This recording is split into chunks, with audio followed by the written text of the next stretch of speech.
இணை வைப்பு என்கிற பாவத்தை இந்த மக்களிடத்தில் எடுத்துரைக்கின்றோமா? அதற்காக நாம் என்ன ஏற்பாடுகளை, நாம் என்ன முனைப்பு காட்டுகிறோம்? அபூதர் ரலியல்லாஹு அன்ஹு இஸ்லாத்தை ஏற்ற மாத்திரமே, அப்பதான் ஏற்கிறாங்க, ஏற்ற உடனே களத்துக்கு வர்றாங்களே. நாம இத்தனை ஆண்டு காலம் ஏகத்துவத்தை ஏற்று வாழ்ந்து கொண்டிருக்கிறோம். இன்றைக்கு ஒரு அழைப்பு பணி என்றால், ஒரு தெருமுனை கூட்டம் என்றால், ஒரு பெண்கள் பயான் என்றால், எத்தனை பெண்கள் அந்த களத்துக்கு வருகிறோம். களப்பணி தானே முக்கியம். பொருளாதார உதவி பெரிய உதவி, அது ஒரு புறம் இருக்கட்டும். அதையும் தாண்டி அல்லாஹ் அதிகமாக கூலி கொடுப்பானே. ஆனால் இந்த நன்மையை ஏவக்கூடிய, தீமையை தடுக்கக்கூடிய இந்த களத்திற்கு வருபவருக்கு தான் அல்லாஹ் அதிகமான கூலியை வழங்குவான். பொருளாதாரத்தால் நான் உதவி செஞ்ச மாதிரி, இந்த மார்க்க விளக்க பொதுக்கூட்டத்திற்கு என்னால முடிஞ்ச உதவி செஞ்ச, என்னால வர முடியல, அப்படி இருக்கக்கூடாது. எவ்வளவு வேலைகள் இருந்தாலும், ஐவேளை தொழுகிறோம்ல, எவ்வளவு வேலைகள் இருந்தாலும் சாப்பிடுறோம்ல 3 வேளை, அது போல இது ஒரு அரை மணி நேரம் மக்களுக்கு போய் சொல்றோமா? நம்முடைய முஸ்லிம்களுக்கு தானே சொல்ல போறோம். ஒரு அரை மணி நேரம், 1 மணி நேரம், அசருக்கு பிறகு மகரிபுக்கு பிறகு இவ்வாறு தானே நம்ம செய்ய போறோம். இதற்கு நமக்கு வருவதற்கு அலட்சியம். மறுமைக்கான வெற்றியை அல்லாஹ் சொல்லும் பொழுது, வல்தக்கும் மின்கும் உம்மத், உங்களிடத்தில் ஒரு கூட்டம் இருந்தே ஆக வேண்டும். எப்பேற்பட்ட கூட்டம்? யதுஊன இலல் ஹைர் வ யஅமுரூன பில் மஅரூஃப், நன்மையை ஏவி நல்லதை நோக்கி மக்களை அழைத்து, வ யன்ஹவுன அனில் முன்கர், தீமையை தடுக்கின்ற ஒரு கூட்டம் உங்களிடத்தில் இருக்கட்டும். உலாயிக ஹுமுல் முஃப்லிஹூன், அவர்கள் தான் வெற்றியாளர்கள் என்று அல்லாஹ் சொல்றானா இல்லையா? அஸ்ஸலாமு அலைக்கும் வரஹ்மத்துல்லாஹி வபரகாத்துஹு.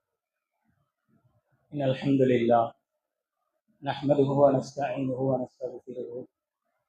من يهد الله فلا مضل له ومن يضلله فلا هادي له واشهد ان لا اله الا الله وحده لا شريك له واشهد ان محمدا عبده ورسوله اما بعد. اعوذ بالله من الشيطان الرجيم. بسم الله الرحمن الرحيم.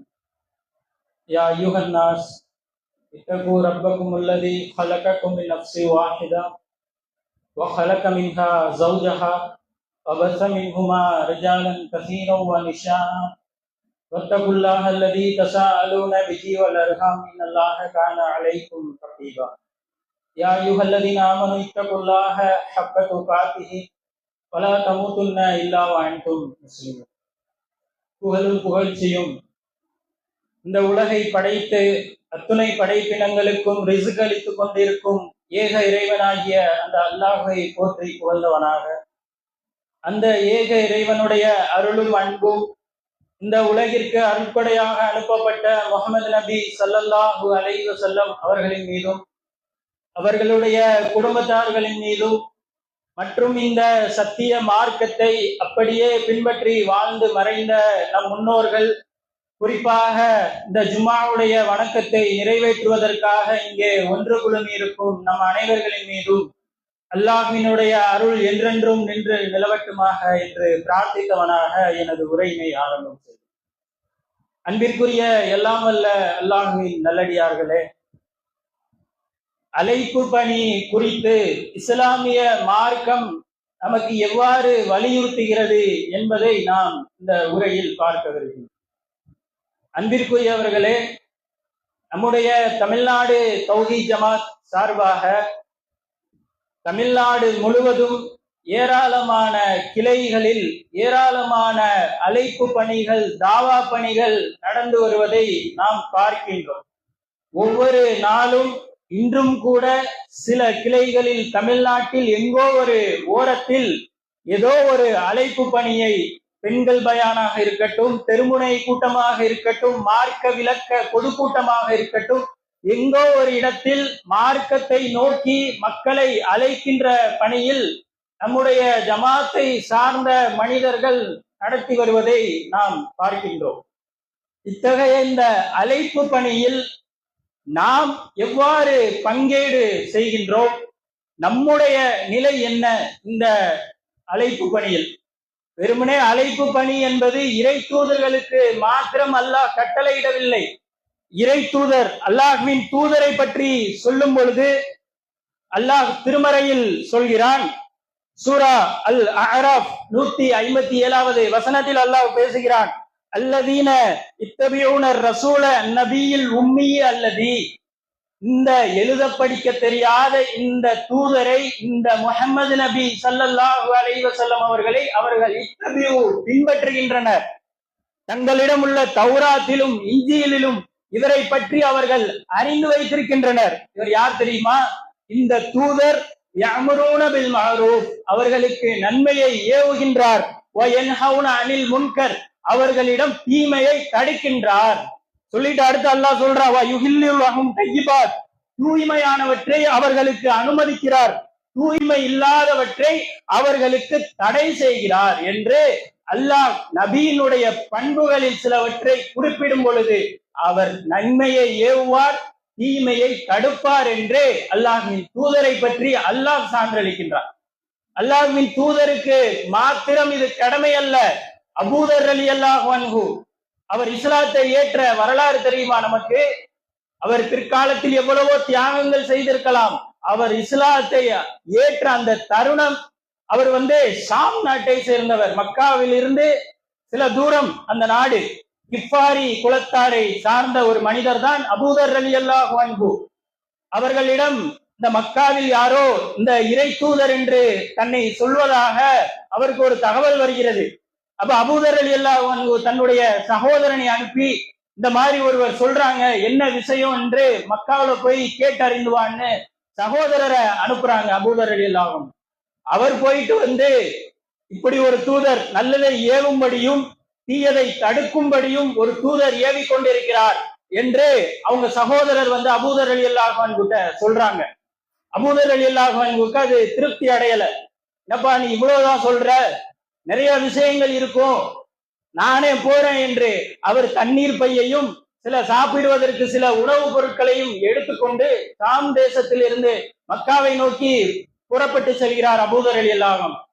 அங்க போனா இங்க எதிர்ப்புகள் இருக்கும்ல, குறைஷிகள் மத்தியில் இந்த மார்க்கத்தை, புதிதாக ஒரு மார்க்கத்தை சொல்றாங்க, இதை முகமது என்கிற ஒரு மனிதர் தன்னை தூதர் என்று வாதிட்டு கொண்டிருக்கிறார் என்று அன்றைய காலகட்டத்தில் ஆரம்ப நிலை. இஸ்லாம் சில பேர் மறைமுகமாக ஏற்று வந்த காலம். அப்ப அபூதர் ரலியல்லாஹு அன்ஹு போறப்ப அவங்களுக்கும் தீமைகள் ஏற்பட வாய்ப்பு இருக்கிறதுல அதை அவர்களும் அறிந்து வைத்திருக்கிறார்கள். அலி ரலியல்லாஹு அன்ஹு அவங்க வீட்டுல தங்குறாங்க. அலி ரலியல்லாஹு அன்ஹு தான் அல்லாஹ்வின் தூதர்கிட்ட அழைத்து கொண்டு போறாங்க அபூதர் ரலியல்லாஹு அன்ஹு. அப்ப அபூதர் ரலியல்லாஹு அன்ஹுட்ட அல்லாஹ்வின் தூதர் நேரடியான மார்க்கத்தை சொல்கிறார். ஒரு இறைவனை தான் வணங்க வேண்டும், லாத்து மனா உஷா போன்ற தெய்வங்கள் இதுவெல்லாம் இணை வைப்பு என்று அபூதர் ரலியல்லாஹு அன்ஹுக்கு அல்லாஹ்வின் தூதர் ஓரிரை கொள்கையை எடுத்து வைக்கிறாங்க. அந்த சொன்ன மாத்திரமே அபூதர் ரலியல்லாஹு அன்ஹு அவங்க இஸ்லாத்தை ஏற்றுக்கொண்டார். ஏற்றுக்கொண்ட பிறகு அல்லாஹ்வின் தூதர் சொன்னார்கள், நீங்க உங்க குலத்தாரிடம் சென்று விடுங்கள், உங்கள் குலத்தாருக்கு இதை எடுத்து சொல்லுங்க, இங்க சூழல் ரொம்ப கடுமையா இருக்கு, இங்க எதிர்ப்புகள் அதிகமா இருக்கு, இங்க சுமூகமான நிலை வரும்போது நான் உங்களுக்கு சொல்லி அனுப்புகிறேன், அப்போது வாருங்கள் என்று அபூதர் ரலியல்லாஹு அன்ஹு அல்லாஹ்வின் தூதர் சொல்லும் பொழுது அந்த அபூதர் ரலியல்லாஹு அன்ஹு அவர்கள் போறாங்க. அல்லாஹ்வின் தூதருடைய இப்படி சொன்ன உடனே இந்த மார்க்கத்தை ஏற்ற உடனே கடை வீதிக்கு போறாங்க. மக்கத்து குறைசிகளே, ஓர் இறைவனை வணங்குங்கள், அவனுக்கு யாரையும் இணை வைக்காதீர்கள், முகம்மது தான் இறை தூதராக இருக்கின்றார் என்று சொன்ன உடனேயே குறைசிகள், கூடியிருந்த மக்கத்து குறைசிகள் எல்லாம் அவங்க கடுமையா தாக்க ஆரம்பிச்சிடுறாங்க. அபூதர் ரலியல்லாஹு அன்ஹு, இவன் யார், இவன் புதுசா மதம் மாத்திரான், எங்கிருந்தோ மதம் மாத்திரான் என்று அபூதர் ரலியல்லாஹு அன்ஹு அடிக்க சென்ற போது அப்பாஸ் ரலியல்லாஹு அன்ஹு அவங்க மேல படுத்து தடுத்துடுறாங்க. தடுத்துவிட்டு குறைஷிகள்கிட்ட எச்சரிக்கை செய்கிறாங்க, நீங்க யாரை தாக்குகிறீர்கள் தெரியுமா, யாரை அடிக்கிறீர்கள் தெரியுமா, நீங்க வணிகம் செய்வதற்காக போவீங்களே, அந்த போற வழியில் இருக்கக்கூடிய கிஃபார் குலத்தாரை சார்ந்தவர் ஒருத்தனை நீங்கள் அடிக்கிறீர்கள் அப்படின்னு சொல்லி அவங்களை அந்த இடத்துல இருந்து காப்பாத்தி கூட்டு போயிடுறாங்க. மறுநாள் அபூதர் ரலியல்லாஹு அன்ஹு அதே போல இந்த மார்க்கத்தை எடுத்துரைக்க ஆரம்பித்து விடுகிறார்கள். மறுநாளும் அதே போல தாக்குகிறார்கள். நமக்கு என்ன படிப்பினை? அல்லாஹ்வின் தூதரிடத்தில் இந்த மார்க்கத்தை ஏற்றுக்கொள்கிறார்கள் அபூதர் ரலியல்லாஹு அன்ஹு. ஏற்ற மாத்திரமே மக்களுக்கு அதை போய் சொல்ல ஆரம்பித்து விடுகிறார்கள். நாம இன்னைக்கு என்ன செய்யறோம்? நமக்கு ஏகத்துவம் தெளிவாக தெரிகிறது, இணை வைக்க கூடாது, இன்னல்லாஹ லா தக்ஃபிர், நிச்சயமாக அல்லாஹ் மன்னிக்கவே மாட்டான். எந்த மையுஷ்ரிகு பில்லாஹ், யார் அல்லாஹ்விற்கு இணை கற்பிக்கிறாரோ அவருடைய பாவத்தை அல்லாஹ் ஒரு காலமும் மன்னிக்க மாட்டான். அல்லாஹ் திருமறையில் சொல்கின்றான், இன்னொரு இடத்தில் சொல்கின்றான், வமை யுஷ்ரிகு பில்லாஹ் ஃபகத் ஹர்ரமல்லாஹு அலைஹில் ஜன்னah, யார் அல்லாஹ்விற்கு இணை கற்பிக்கின்றாரோ அல்லாஹ்வுக்கு இருக்கக்கூடிய ஆற்றல் அவுலியாவுக்கு இருக்குது என்று நம்புவாரோ, அல்லாஹ்வுக்கு இருக்கக்கூடிய ஆற்றல் முஹையதீன் ஆண்டவருக்கு இருக்குது என்று நம்புவாரோ, அல்லாஹ்வுக்கு இருக்கக்கூடிய ஆற்றல் நபிமார்களுக்கு அவுலியாக்களுக்கு இருக்குது என்று நம்புவாரோ, அல்லாஹ்வுக்கு இருக்கக்கூடிய ஆற்றல் இந்த கயிறுக்கு இருக்குது என்று நம்புவாரோ, அல்லாஹ்வுக்கு இருக்கக்கூடிய ஆற்றல் இந்த மனிதரை பார்த்தால் எனக்கு வறுமை வந்துடும், இவர் முகத்துல முழிச்சிட்டு போனா எனக்கு இன்னைக்கு வருமானம் அள்ளி குவியும் என்று அல்லாஹ் கொடுக்கக்கூடிய அருள் வளத்தை, அல்லாஹ் கொடுக்கக்கூடிய சோதனைகளை அற்ப மனிதர்களால் வருகிறது என்று மூட நம்பிக்கையில்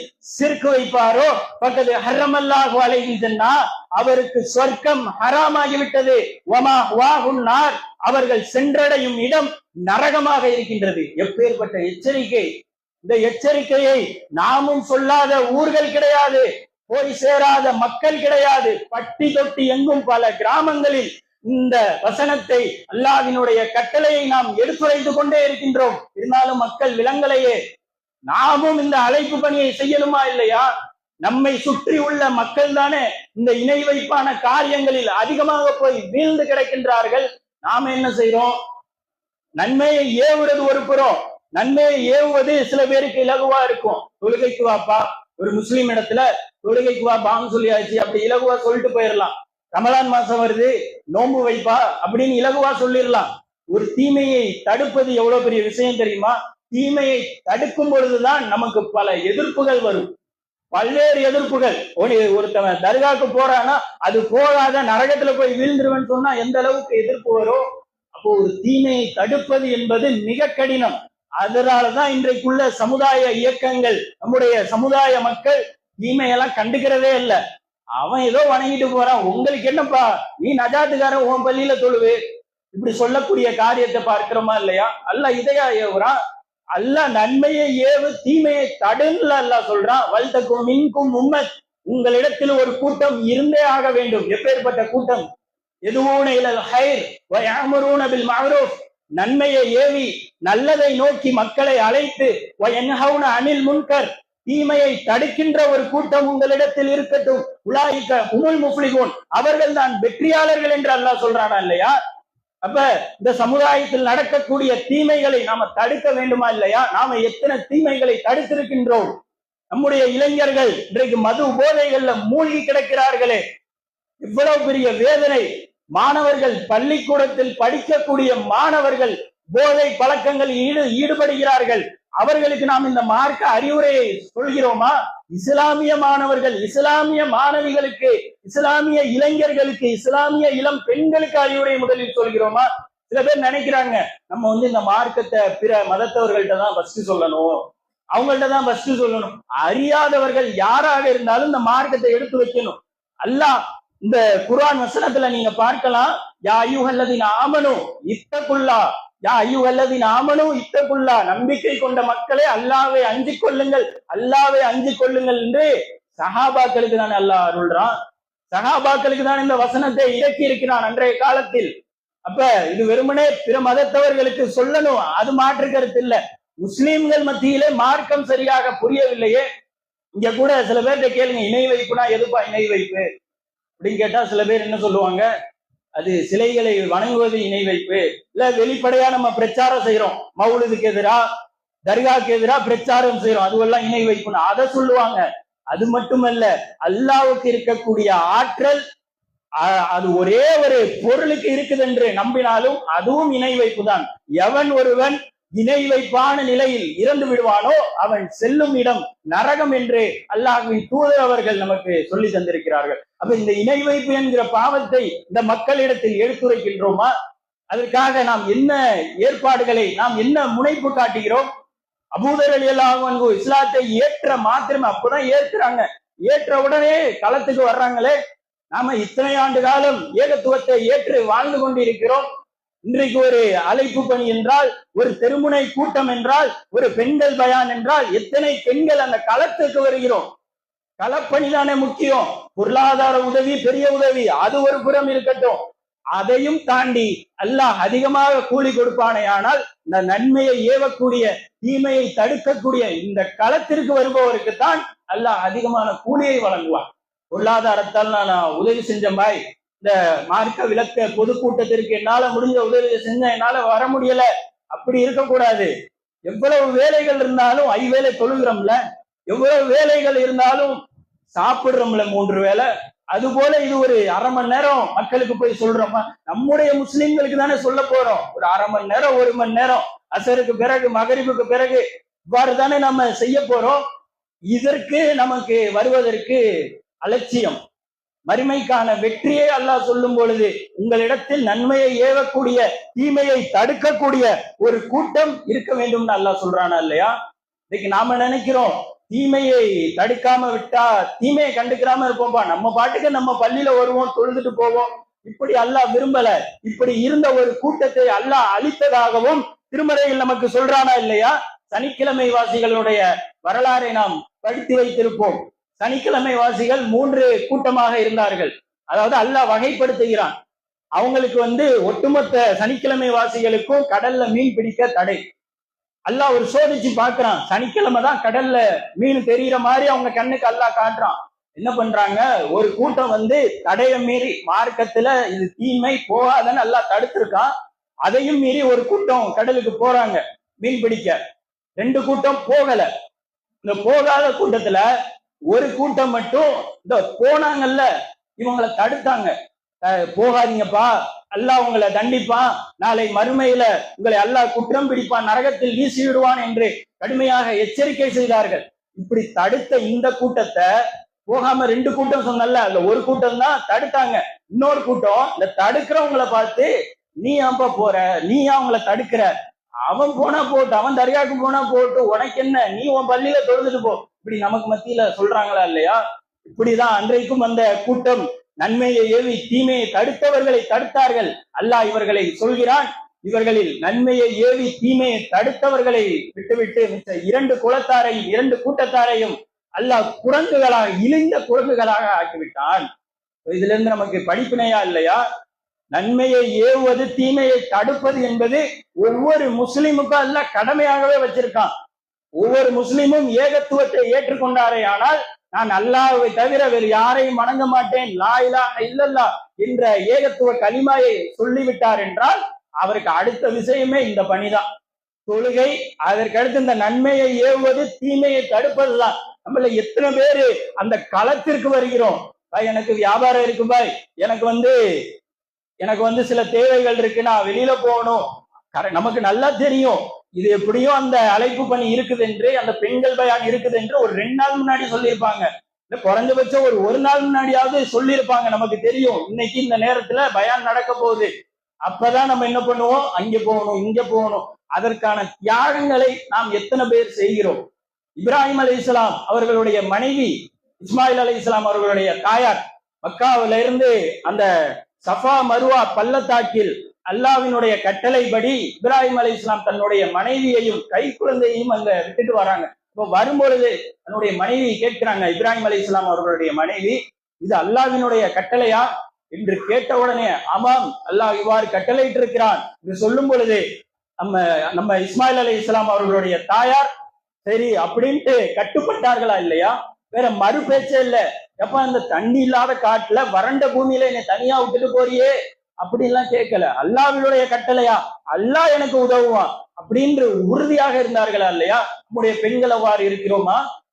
கேள்விக்குறிதான். நம்முடைய ஆண்கள் அவ்வாறு இருக்கின்றோமா? அல்லாஹ் ஒரு விஷயத்தை சொல்கிறான் என்றால் அதற்கு கட்டுப்பட்டவராக நடக்கின்றோமா? நன்மையை ஏவ சொல்லி தீமையை தடுக்க சொல்லி அல்லாஹ் சொல்றானே, நாம் அந்த விஷயத்தில் எவ்வாறு இருக்கின்றோம்? உம்மு ஐமன் ரலியல்லாஹு அன்ஹு, ரசூலுல்லாஹ்வினுடைய சிறிய தாயார், அல்லாஹ்வின் தூதனுடைய தாயார் இறந்த பிறகு சிறிய தாயாரான உம்மு ஐமன் ரலியல்லாஹு அன்ஹா அவர்களுடைய வளர்ப்பில் அவர்களையும் அரவணைத்து வாழ்ந்தார்கள். அப்ப சில காலம் இறந்ததற்கு பிறகு, அல்லாஹ்வின் தூதர் மறைவிற்கு பிறகு, அபூபக்கர் ரலியல்லாஹு அன்ஹு, உமர் ரலியல்லாஹு அன்ஹு அந்த சிறிய தாயாரை பார்க்க போறாங்க. அப்ப உம்மு ஐமன் ரலியல்லாஹு அன்ஹா கண்ணீர் விட்டு அழுகிறாங்க. ஏன்பா அழுகிறீங்க? இந்த உலகத்தை விட அல்லாஹ்விடம் இருப்பது சிறந்தது இல்லையா என்று அபூபக்கர் ரலியல்லாஹு அன்ஹு அந்த உம்மு ஐமன் ரலியல்லாஹு அன்ஹாட்ட கேட்கும் பொழுது, அது எனக்கு நன்றாக தெரியும், இருந்தாலும் தூதர் இருமே நமக்கு தூதுவ செய்தி வராதே என்று கண்ணீர் விட்டு அழுதார்கள். அல்லாஹ்விடம் இருந்து வசனம் வராது, அல்லாஹ்வினுடைய வார்த்தை நின்று போய்விட்டது என்பதற்காக கண்ணீர் சிந்திய அந்த பெண்மணி எங்கே? நம்முடைய பெண்கள் எங்கே? நமக்கு இன்னைக்கு ஒரு கட்டளை இருக்கு, நாம எல்லாத்தையும் எடுத்து சொல்றோம். இந்த மார்க்கத்துல நன்மையை ஏவணும்பா, தீமையை தடுக்கணும்பா, உங்கள் குடும்பத்தாரை நரக நெருப்பிலிருந்து பாதுகாத்துக் கொள்ளுங்கள், அன்புசக்கும் அகலிக்கும் நாரா என்று அல்லாஹ் கடுமையாக எச்சரிக்கின்றான் என்றெல்லாம் நாம் இந்த பெண்களுக்கு, நம்முடைய சமுதாய ஆண்களுக்கு, பெண்களுக்கு நாம் எடுத்து வைக்கின்றோம். நாம என்ன பண்றோம்? அந்த பெண்மணி என்ன செஞ்சாங்க? இறை செய்தியே வரலன்னு கவலைப்பட்டாங்க. அது கட்டுப்பட்டாங்களா இல்லையா? அந்த மாதிரி நாம இருக்கோமா? நமக்கு எல்லாமே தெரியுது, ஆனா உலக அலட்சியத்தில் இந்த உலகம் நம்மை நிரந்தரமாக வைத்து விடுமா? நாளை மறுமைதானே நிரந்தரமானது. வலல் ஆகிரத்து ஹைர், அல்லாஹ் சூரா அத்-துஹாவில் சொல்லி காட்டுகிறான், வலல் ஆகிரத்து ஹைருல் லக்க மினல் ஊலா, இந்த உலகத்தை விட நாளை மறுமைதான் உங்களுக்கு சிறந்தது என்று அல்லாஹ் சொல்றானா இல்லையா? நாம் இந்த உலக வாழ்க்கைக்கு தானே ஓடிக்கொண்டே இருக்கின்றோம். இந்த உலகத்தினுடைய வியாபாரத்திற்காக, இந்த உலகத்தினுடைய குடும்பத்தாருக்காக, இப்படி நம்ம குடும்பத்தாருக்காக, உலகத்தாருடைய வியாபாரத்திற்காக நாம ஓடுகிறோமே. இப்படி குடும்பத்திற்கு சேர்த்து தன்னுடைய பிள்ளைகளுக்கு சேர்க்கக்கூடிய நாம் நாளை மறுமையிலும் ஒட்டோடு உறவாக இருக்க வேண்டுமா இல்லையா? ஆனால் நாம் சொர்க்கத்திற்கு போவோம், பிள்ளை நரகத்திற்கு போகுமே ஆனால், அல்லது பிள்ளை சொர்க்கத்திற்கு போகும், நாம் நரகத்திற்கு போகுமே ஆனால், அல்லாஹ்விடத்தில் வாதிடுவோமா? அந்த பிள்ளை நரகத்திற்கு போகக்கூடிய அந்த தந்தை வாதிடுவாரா, இறைவா என்னுடைய பிள்ளையாவது வைத்துக்கொள், என்னை இந்த நரகத்திலிருந்து காப்பாற்றி விடு என்று அந்த தந்தை கெஞ்சுவார் என்று அல்லாஹ் திருமறையில் சொல்கிறானா இல்லையா? அப்போ உலகத்தில் அவ்வளவு கஷ்டப்பட்டு அந்த பிள்ளையை வளர்த்திருக்கக்கூடிய தந்தை தாய், இந்த மறுமை வந்து விட்டால், சூர் ஊதப்பட்டு அல்லாஹ் ஒட்டுமொத்த மனிதர்களையும் எழுப்பிவிட்டால், தன்னுடைய சகோதரனை விட்டு வெறுண்டு ஓடக்கூடிய காட்சிகளை தானே நாம பார்க்கிறோம். யௌம யஃபிருல் மர்உ மின் அஹீஹி, ஒவ்வொருத்தவனும் அந்த நாள் வந்த உடனேயே, தன் சகோதரனை பார்த்த உடனேயே வெறுண்டு ஓடுவான். எதற்காக? தன்னுடைய தாயை விட்டு ஓடுவான். உம்மிஹி வ அபீஹி வ ஸாஹிபதி வ பனீஹி, தன்னுடைய மனைவியை விட்டு ஓடுவான், தன்னுடைய கணவனை விட்டு ஓடுவாள், தன்னுடைய பிள்ளையை விட்டு வெறுண்டு ஓடுவாள். உலகத்துல எவ்வளவு கஷ்டப்பட்டு பெற்றெடுத்திருப்பாங்க. அந்த பிள்ளைக்கு பால் குடி கொடுத்து அந்த பிள்ளையை கஷ்டப்பட்டு பெற்றெடுத்து வளர்த்த அந்த தாய் மறுமை வந்து விட்டால், அல்லாஹ் மறுமை நாளில் மக்களை திரட்டு விட்டால் அந்த தாய் வெறுண்டு ஓடுவாளாம். ஏன்? லிகுல்லிம்ரி மின்ஹும் யௌமைதின் ஷஅனு யுக்னி, ஒவ்வொருத்தவனுக்கும் அவனுக்கு என்ன நடக்கும் என்பதே மிகப்பெரிய கவலையாக இருக்கும். ஏன்? முன்னாடி நரகத்தை அல்லாஹ் வச்சிருப்பான, யௌமைதின் ஜஹன்னம், அந்நாளில் நரகம் கொண்டு வரப்படும். யௌமைதின் யதக்கருல் இன்சான், அந்நாளில் தான் மனிதன் படிப்பினை பெறுவான். எப்படி படிப்பினை பெறுவானா? யகூலு யா லைதனி கத்தம்து லி ஹயாத்தி, இறைவா இந்த நாளிற்குரிய நற்செயலை, இந்த நாளில் நான் இந்த நரகத்தில் வீழ்ந்து விடாமல் இருப்பதற்கான செயலை நான் உலகத்திலேயே செய்திருக்க கூடாதா? யகூலு யா லைதனி என்று மனிதன் புலம்புவான் என்று அல்லாஹ் சொல்றானா இல்லையா? அப்ப நம்ம எதற்காக வாழணும்? உலகத்துல எல்லாருக்கும் தெரியும் நம்ம எவ்வளவு காலம் வாழ போறோம்னு. எக்ஸாக்டா தெரியாட்டிலும் தோராயமா தெரியும்ல.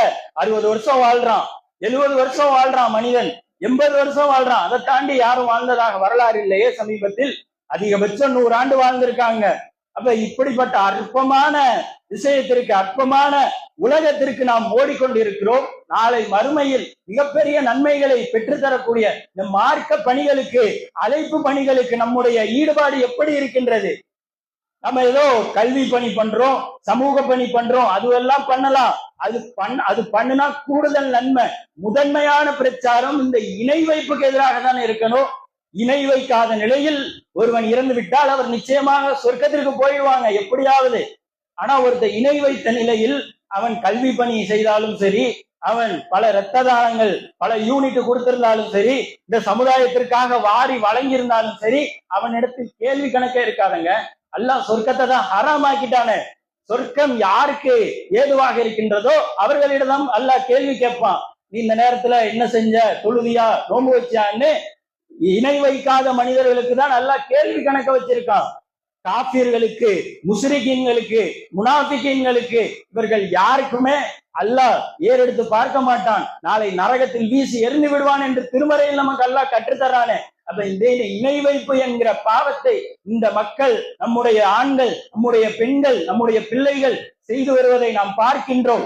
அவர்களிடத்தில் நாம் இந்த மார்க்கத்தை, ஏகத்துவ பிரச்சாரத்தை செய்ய வேண்டும். பாருப்பா, நீ உலகத்துல இப்படி இருக்காத, அல்லாஹ்வை மட்டுமே வணங்கு, முஸ்லிம்கள் இடத்துல சொல்லணும். நம்முடைய பிள்ளைகள் வீணான காரியங்கள்ல போய் மூழ்கி கிடக்கிறாங்க.